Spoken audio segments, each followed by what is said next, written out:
It started at dawn in a Los Angeles taxi and wound up that night on a cliff in the middle of the Pacific.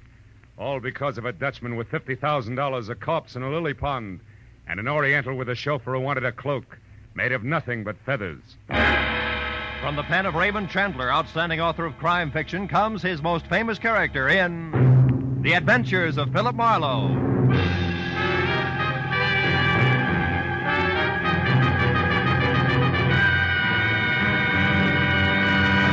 Now, with Gerald Moore, starred as Philip Marlowe, we bring you tonight's exciting story, The Cloak of Kamehameha.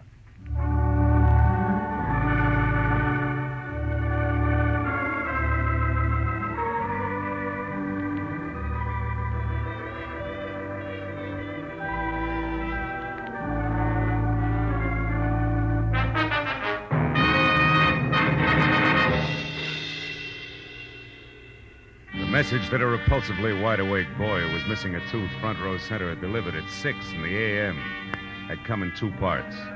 The first, scrawled in black ink on a wrinkled piece of paper, said, Marlowe, get hold of a taxicab. Pose as the driver yourself, and at exactly 8 o'clock this morning, come past 8840 North Ogden Drive. Signed, Pollard Schindler. The second half made more sense. It was printed in neat letters on neat green paper, and under an engraving of Benjamin Franklin read, 100 silver dollars payable to the bearer on demand. So at exactly 8 o'clock, I was behind the wheel of a hired cab, leather jacket, peak cap, toothpick, and all, and within taxi distance of number 8840. Mr. Pollard Schindler, a round man in square clothes with haircut to match, was not late. Taxi! Are you there? Taxi, wait! Yes, sir. Cab? Of course. Why do you think I'm shouting my head off? I want to go to the municipal airport. Do you understand? The municipal airport at Inglewood. Okay. Inglewood. Municipal airport it is. Marlowe, the meter. Quick, put the flag down. Every minute I'm being watched. Oh, yeah. Watched by whom, Mr. Schindler? I do not know. Now, listen carefully, Marlowe. Later, you are to go to the Kamehameha Hotel and wait for a young lady named Lani Collier. Mm-hmm. Then, at the hour she designates, you go to her house, number 44 Diamond Head Circle, and pick up the cloak. Oh, wait a minute. Holly Moana, Diamond Head, all those places. This hotel isn't by any chance in Hawaii, is it? Didn't I mention this in my note? No, you didn't. Nor did you mention picking up a cloak. That just proves I haven't been myself ever since yesterday when I received this anonymous letter that's postmarked Honolulu. All it says is, Kamehameha's cloak of golden feathers will bring no less than death. Huh. Marlowe, have you ever been to the islands? Yeah, twice. Once business, once pleasure. Well, then surely you've heard people speak of King Kamehameha. Oh, sure. He was back in the 1780s, right? Yeah. Big organizer, conquered Oahu by driving the defenders over that cliff that divides the island. It divides it in two, you know. Pali, That's Pali, it. Marlowe, the feathered cloak that Kamehameha wore was about 100 square feet, and every inch of it a golden yellow feather. Huh? And valued at more than $500,000. Really? How come? Well, the feathers. Oh, yes. Yeah, they are from the now extinct black marmot bird, Marlowe, and there was only one yellow feather on each bird. That could explain why they're now extinct. Don't tell me this is all a game of Collier to Marlowe to Schindler with a cloak that belongs to the museum. Oh, no, Marlowe. No, it isn't with the cloak you speak of. But Lani Collier has another one. Less valuable, of course. It's 1/4 the size. Oh. But it also belonged to the king. And it also is made of the priceless feathers. And is this her property to have and to hold legal-like? Yeah. Lani is wealthy, young. How young? About 25. Oh? She went to a fashionable schools here in California, and as a result cares more about fun and furs from I.J. Fox than she does priceless heirlooms. So for $50,000, I have bought the cloak to resell to a New York millionaire for almost twice that sum. It's a lot of loot. Well, yes, he loves island law. Oh, it figures. Marlowe, I was right. I am still being followed. Don't look back. Just drive faster? No. Do nothing. This is exactly as I want it. Whoever it is will follow me, not you. And when I am in Honolulu, they will still follow me. Well, I take care of the business on hand, huh? Yes. There is a reservation for you on the next plane. So, after you leave me and collect your cab fare, which will be $500, you drive away. And then later, Marlowe, get back here, board your plane, and underway. And tonight, when I've got the cloak? Take it back to your hotel room at the Kamehameha and sit on it hard. Mm-hmm. Because unless I am a complete success as a decoy, you will have your share of trouble, too, I'm sure. But, Marlowe, from which specific direction it will come, I do not know.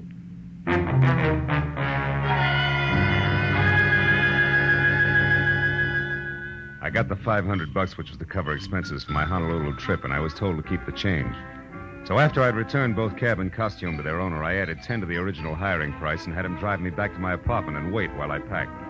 Then I got into the cab again, rear seat, said Municipal Airport, Inglewood, and settled back to think about the crossroads of the Pacific. Lovely hula hands and what shouldn't be too rough a job. But there I was wrong, because in the next minute and those that followed, everything was done the hard way. First, we ran out of gas, then got tied up in a traffic jam, and after that got stopped for speeding. All of which added up to me at the airport just in time to watch my plane take off without me. But then when I told a cherubic clerk in a gray flannel and insipid smile that my name was Philip Marlowe, and that I wanted a reservation on the next flight, which was leaving in an hour, things got even worse. But you can't be Philip Marlowe, sir. That is not the Philip Marlowe who was on Flight 21 that just left. You have a reason for saying that? Well, I most certainly do. There were 36 seats on that plane, sir. And when she took off, all 36 were full. Now, I know, I checked them myself, and I don't make mistakes. Well, bully for you, boy. But I happen to be both Philip Marlowe and the man who was supposed to be on that plane. Also, Buster, I'm out of patience. Now, do I get the next plane or don't I? Come on, I can't stand indecision. Well, You what? I think it can be arranged, Mr. Marlowe. As a matter of fact, I know it can. Well, in that case, my friend, thank you.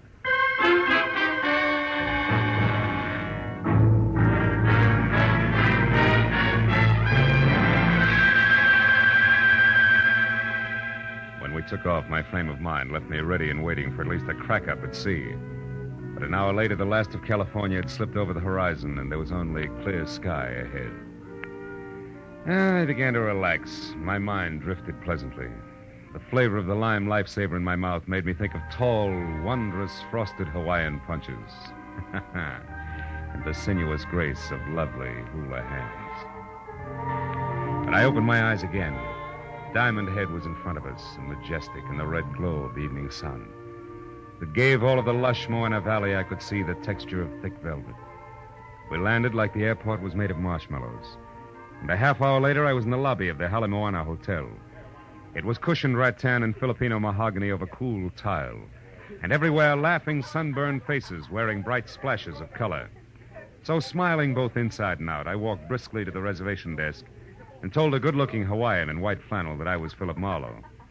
But at his reply, I stopped smiling, both inside and out. But, sir, your reservation was taken 2 hours ago. There must be some mistake. I doubt it. But you are Philip Marlowe of Los Angeles, sir? That's right, and I've been through this before today because of what I thought was an error due to... Due to what, sir? Nothing. No, I'll talk to you later.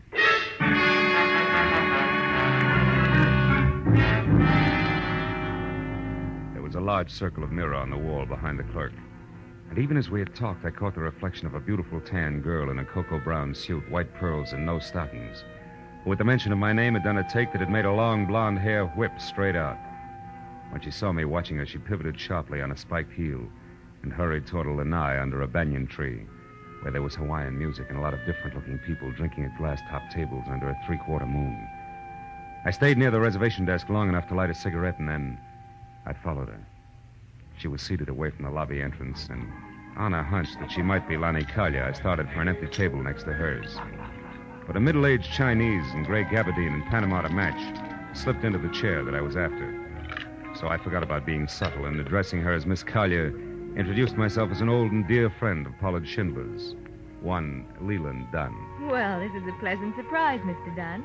But tell me, how did you know what I looked like? Well, Pollard Schindler's accent doesn't hamper his vocabulary, Miss Collier. He used the right adjectives, believe me. I'd love to believe you. But I can't, Mr. Dunn, because Pollard Schindler never saw me in his life. All our business was done by telephone. Okay, my mistake. I'm Philip Marlowe, Lanny, and I want to know when we rendezvous at 44 Diamond Head Circle for the Cloak of Kamehameha. The Cloak? Yeah. You're no more Philip Marlowe than you are Leland Dunn. And if you need a reason, it's that I just left Philip Marlowe upstairs. Now, wait a minute, baby. There's only one Marlowe. That's me. I can prove it. I'll bet you can. Forged papers and all. I've already been warned to watch for imposters, so quit wasting both your time and mine and get out of my way. I've got things to do. Now, wait, Lonnie, For what? Proof that you're neither Dunn nor Marlowe, but Kamehameha himself? No thanks and goodbye. If there had been a door, she'd have slammed it. Well, now I had two clues. One, an obvious party who would assume the name of Philip Marlowe, and the other, Lanny Collier. Less obvious, but more intriguing. So figuring the road company Marlowe would keep, I followed Lanny, who by this time was getting into a new yellow Nash convertible. Before I got to her, she stepped on the gas, threw her lights on, and lurched from the curb. So I ran across the street to what I thought was a taxi, but I was wrong, because it turned out to be a chauffeured limousine and being helped in by a small, swarthy item of dubious lineage in a wrinkled cotton uniform was the Chinese in gray gabardine and Panama to match, who had been sitting near us on the lanai. But what counted more was that he obviously sensed my problem. You wish to follow the girl, sir? Yeah, it's a lover's spat, you know what I mean? I think so. Jolo, quickly. Yes, sir. You know where she's going? I'm not sure. Maybe Diamond Head Circle. Lady is gaining, sir. Let's make it Diamond Head Circle. Is there a faster way there, a shortcut? There is. Jolo, pique no lo, que lola. Which means what? Means never mind Diamond Head Circle. Drive fast to the factory instead. And do not move, Mr. Marlowe. Marlowe. Oh. Comes the heavy artillery, huh? Okay, Fu Manchu, what's with the factory?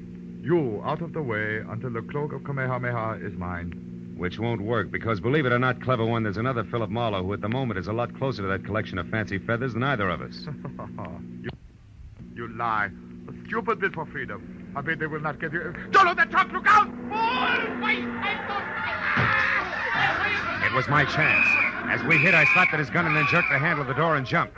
When I got to my feet, I was on the sidewalk and bruised, but better off than China Boy, who was draped over the back of the front seat and shouting dirty words in a half a dozen Oriental dialects at both Jolo and the driver of the pineapple truck that had sideswiped us.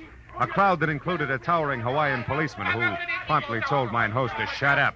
Gathered in a hurry, so I ran for a taxi. Gave the driver $10, the address I wanted, and took off.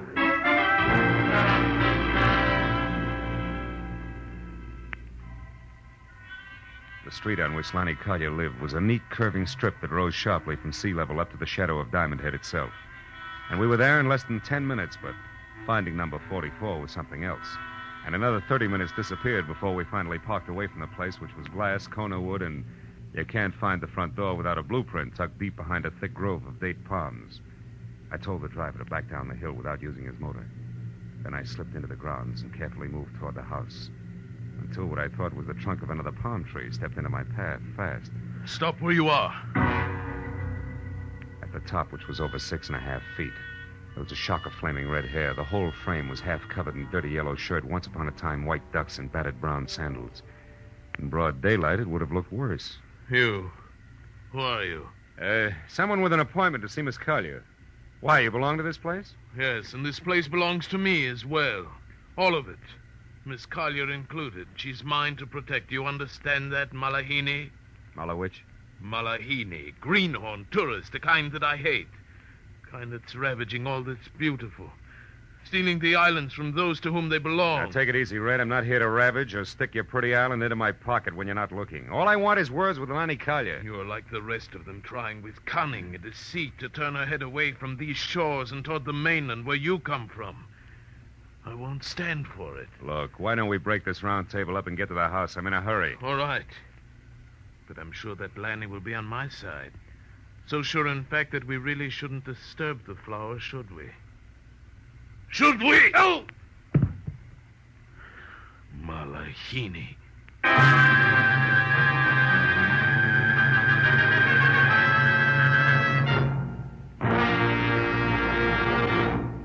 In just a moment, the second act of Philip Marlowe. But first, if mystery and detection are your dish, don't forget you can get more of the same over CBS. Tomorrow, for instance, is the day when two unique and widely differing sleuths make their weekly appearance. One is that well-known character, Sam Spade, Dashiell Hammett's hard-boiled private eye. The other sleuth, whose adventures are yours every Sunday, is Danny Clover, an old hand on that gaudy street called Broadway. Broadway is my beat, says Danny Clover, and it's a beat where anything can happen. Both Broadway is my beat and the adventures of Sam Spade come to you over most of these same CBS network stations. Now, with our star, Gerald Moore, we return to the second act of Philip Marlowe and tonight's story, The Cloak of Kamehameha.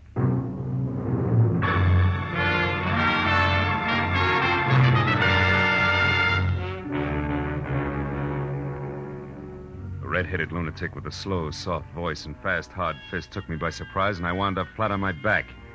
before I realized he'd so much as moved. By the time I got to my feet and took after him, he was sprinting for a bamboo thicket and had a 30-yard lead, which was all he needed to lose me completely. When I finally untangled myself from the jungle, I came out on the road. But then I heard a motor behind me, so I dove for the underbrush again just as a heavy car roared by. I'd seen it before. In fact, I'd been in it.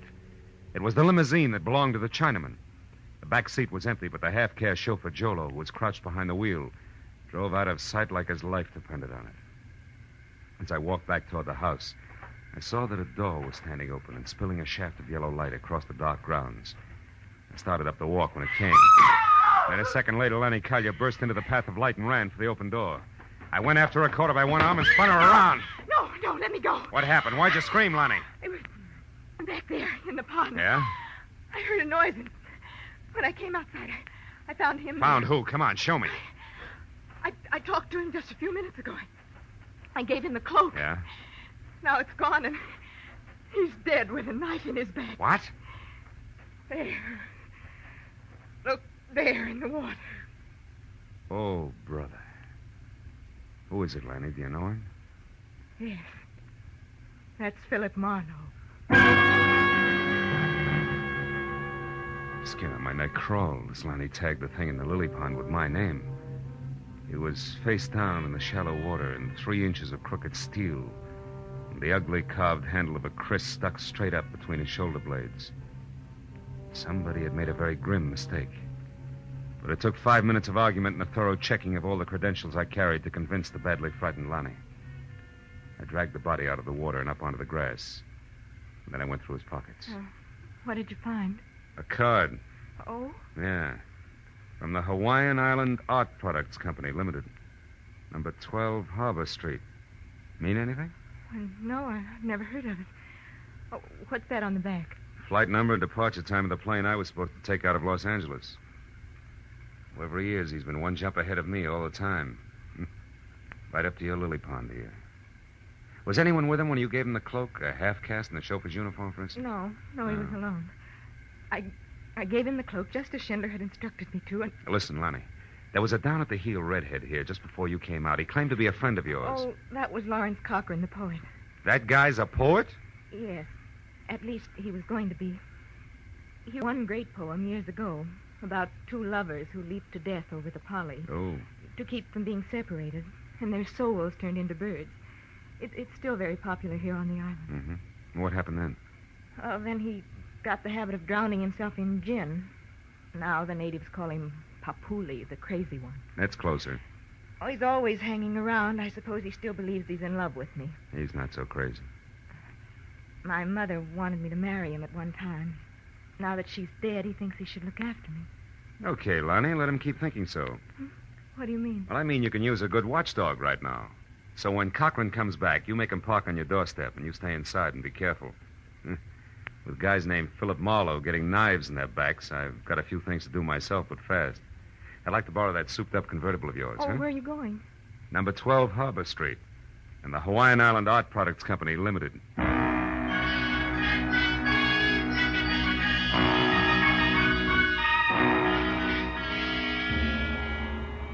Harbor Street was a narrow, twisting alley 2 blocks below King Street.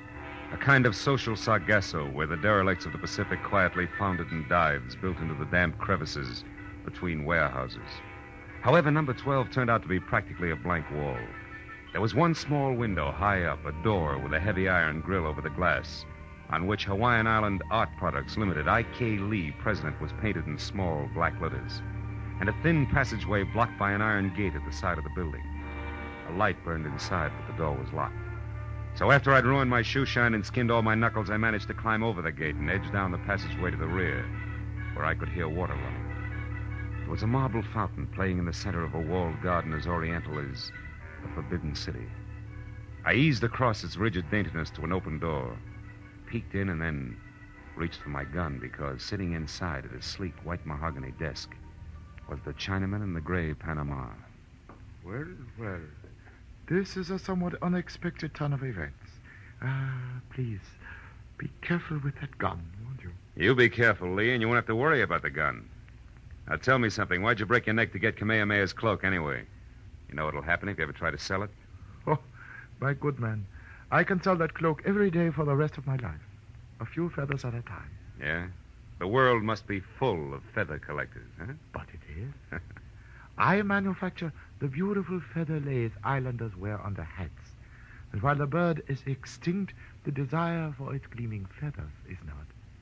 1 or 2 golden mammo feathers in each lay, and instead of a mere $100 apiece, I can get double that, triple that.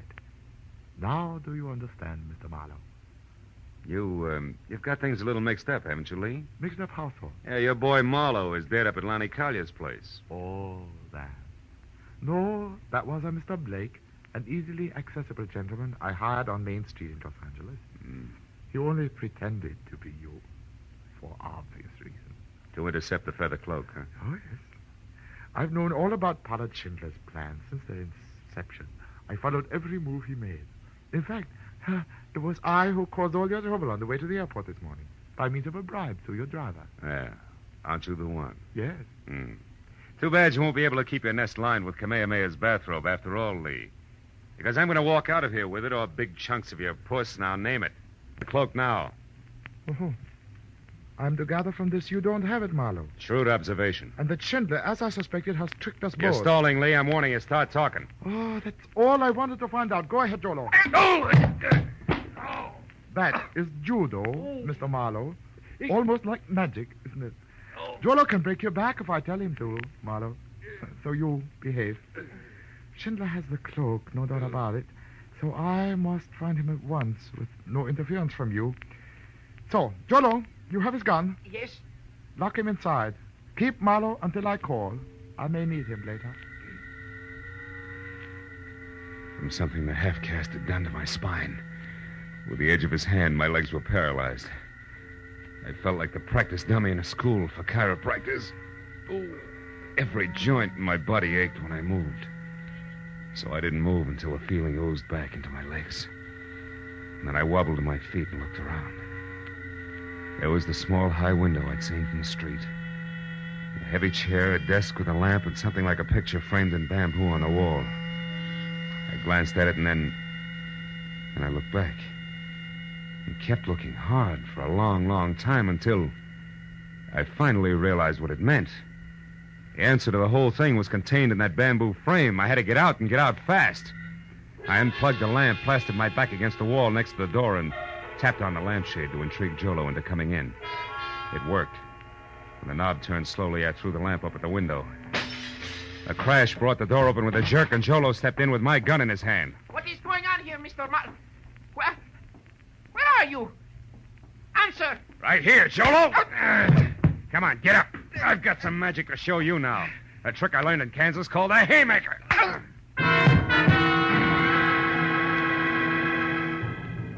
I ran down the hall to the street door and out to the car. There was no traffic problem at that hour, so I jammed the gas pedal to the floor and held it there, right through the heart of Honolulu and up the twisting road that led to the mountains back of the city. The echoing roar of the motor as it tunneled through the forest lining the road was finally replaced by another roar, wind. The unending gale that shrieks through a precipitous pass 3,000 feet above the city. The Polly. I swung the car to the side of the road and ran the rest of the way out to where the rocks rose to a knife edge that dropped a sheer 1,000 feet to the valley floor. Then I spotted them. Lanny lying stunned at the cliff's edge, and standing over her, his red hair ripped by the wind, was the mad island poet drunk as a lord. And flapping around his shoulders like a pair of huge gold wings was the cloak of Kamehameha. Oh, don't weep, my love. I offer you the freedom of the birds. Come, Lonnie. No, let me go, Lawrence. You're mad. No, Lonnie, you're the mad one to think you could sell your treasures and leave the island. Your destiny is here. No, stop it, you murderous lunatic. I tried to warn Schindler, but the fool kept on, so I killed his courier, the man you gave the cloak to. I'd kill 1,000 times to keep you here with me. You belong to the islands, Lonnie, like this cloak, and I do. We must never leave. Come, it'll all be over soon, and our souls will turn to birds and live forever in this paradise. No, stop it. Cochran, stop! Marlowe, help me. Stay back, Marlowe, don't interfere. Lonnie! Lonnie!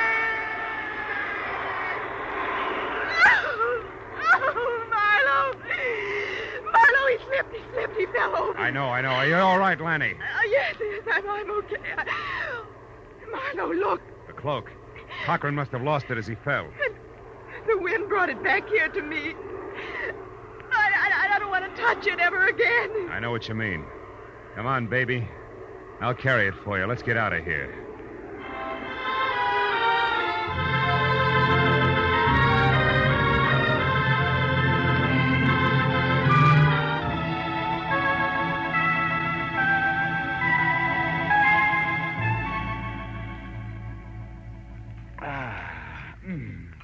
There's nothing like ham and eggs and good black coffee in the morning, son, to make one forget an ugly night. Right, my friends? Absolutely right, Mr. Schindler. More coffee, Phil? Thanks, Lonnie. So Lee was picked up by the Honolulu police, Yeah, huh? sure. I had it all set up. He'll spend some time in prison. And that Cholo, too. Oh, by the way, he was still unconscious when we got to him. What in the world did you hit him with, Marlowe? Enthusiasm, mostly. That's when you got away and came up to the Polly. Yeah. But, Phil, how did you know it was Lawrence and where he'd be? Well, it all tied in with that one popular poem Cochran had written, Lonnie. That anonymous letter you got in Los Angeles, Mr. Schindler, was a line from that poem. Oh, Kamehameha's cloak of golden feathers will bring no less than death. That's it. How did you find that out, Marlowe? Well, when I was locked up in Lee's factory, I saw a full copy of that poem on the wall in a little bamboo frame. Oh? When I came to the line you just quoted, it stuck out like it was printed in neon. That pegged Cochran as the killer. Once I had that, I tried to look at things from his angle. He was a murderer, sure to be caught, desperately in love, insanely possessive of everything he thought belonged here in the islands. Yeah. And he was an unbalanced lush as well. So the rest of it figured, that's all. And when he was cornered, he went back to the one important thing he'd ever done. Exactly, baby. He was lost. So he identified himself with the hero of his poem and took that as the only way out. Amazing. Truly an amazing thing. And a terrible thing, too, Mr. Schindler. Well, who knows? We all got what we went after, didn't we? Each of us. Even Lawrence Cochran.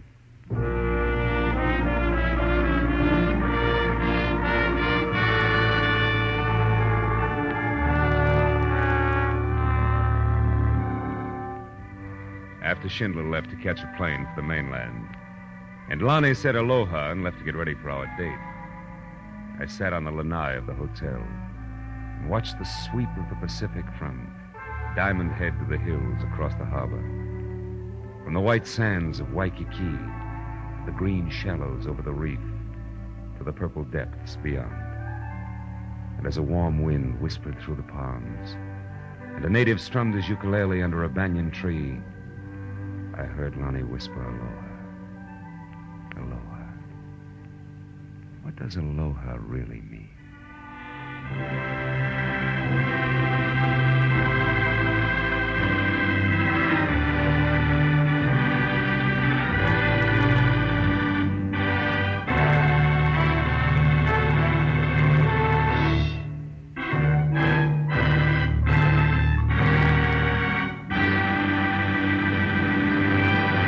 The Adventures of Philip Marlowe, created by Raymond Chandler, star Gerald Moore, and are produced and directed by Norman MacDonald. Script is by Mel Donnelly, Robert Mitchell, and Gene Levitt.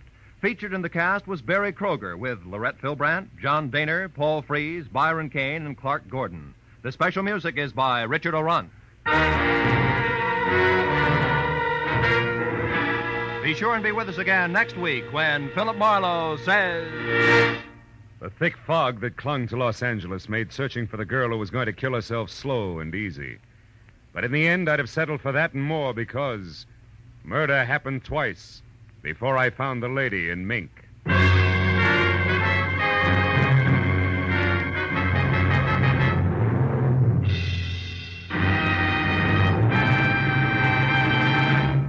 $52,000. A nice pocketful of change to have around, isn't it? Well, the chance to win it comes your way again just a little later tonight when CBS's giant one-hour quiz show, Sing It Again, comes to you over most of these same stations. This is Roy Rowan speaking. Now, stay tuned for Gangbusters, which follows immediately over most of these same stations.